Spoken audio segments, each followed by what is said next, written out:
নেপালে যখন আমি ব্যবসা করছি, প্রথম যখন নেপালে ঢুকছি তখন প্রতিদিন আমার 5 প্যাকেট সিগারেট লাগতো। এটা আর মাল তো চলতো, মাল দোকান টোকান গুটাই রুমে রাখতাম, লজে রাখতাম, রাখাই মাল টাল খায়া ভাত টাত খাইয়া এসে সিগারেটের উপর সিগারেট চলতো। খেতে খেতে খেতে খেতে তারপরে আমার শরীরে প্রবলেম দেখা দিল। কবে দিয়ে ছাড়ছো সিগারেট খাওয়াটা? কিসের পর দিয়ে ছাড়ছো?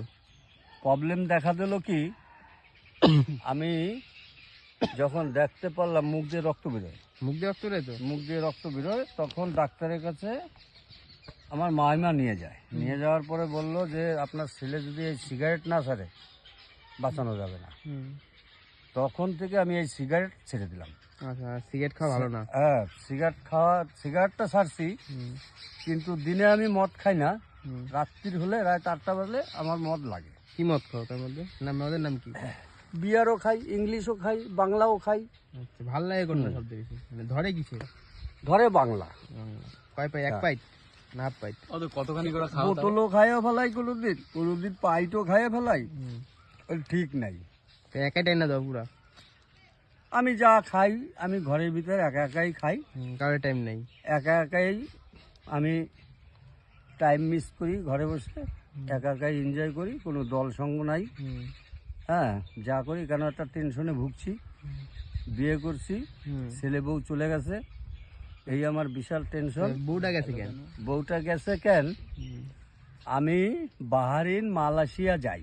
মালয়েশিয়া যাওয়ার পরে ওইখান থেকে আমি টাকা পয়সা সবই পাঠাইছি, কিন্তু এদিকে আমার বউ লাইন মারছে লোকের সাথে লাইন মাইরা আমার টাকা পয়সা তো সেরাদ্দ মারছে।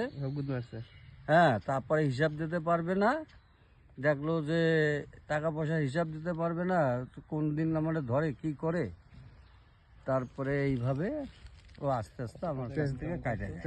লাইনটা মারতো কার সাথে সে দেখছো সেই লোকরে? ওই ইসে হেলেন্সা বাগদা, হেলেন্সা বাগদা আছে না, বাগদা বর্ডারের কাছে। কত টাকা ইনকাম করছে আর কত টাকা নষ্ট করছে? বহুত টাকা রে, ও টাকার কোনো হিসাব নাই। কত করে? লাখ মাসে, কোনো মাসে 20,000, 30,000, 35,000ও পাঠাইছি, 40ও পাঠাইছি, কিন্তু টাকার কোনো হিসাব পাই নাই। জীবনে টাকা রোজগার করতে গেছি, টাকাও গেল, আমার সংসারও গেল। ছেলে মেয়ে ছিল? ছেলে ছিল, ছেলে তো তোকে দিনের লম্বা চওড়া হয়ে গেছে। হ্যাঁ, ছেলের বয়স 18-19 হয়ে গেছে। তা ছেলে কাছে আসে না, জানি না ওর মা মাসি কি শিখাইছে। হ্যাঁ, আমারে দেখলে এখন দৌড়ায়। বাড়ি কোথায় ছেলের? ওর মার কাছে থাক। সে কোথা থাকে? হেলেঞ্চা। তোমার যদি নতুন করে আর শুরু করতে, তুমি শুরু করবা কিছু? আর নতুন করে কি করব, বয়স যা হয়েছে, কেন দাঁড়ায় না?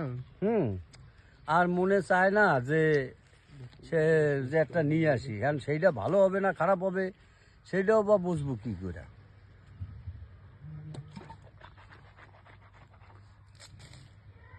কথা হচ্ছে, ছেলেটা যদি আমারে বুঝতো, ও যদি আসতো, ওর বাড়িটারি কইরা দিয়া আমি চোখটা বুঝতে দিলে সবই পাইতো। এখন ওর মামারা কয় তুমি বিয়া করো, ছেলের ভবিষ্যতের চিন্তা তোমার করতে হবে না, ছেলের ভবিষ্যৎ হবে। আর কি করবে ওর মামারা জানে। তা আমি কইছিলাম, তা আমার ভবিষ্যৎ কি হবে, আমার বংশধর তো একটা, তা ওর ভবিষ্যৎ তোমরা করবে, তা আমার ভবিষ্যৎটা কি হবে? আমার তো কেউ নাই, আমারও তো কিছু আছে, সেইগুলো তো ও পাইতো।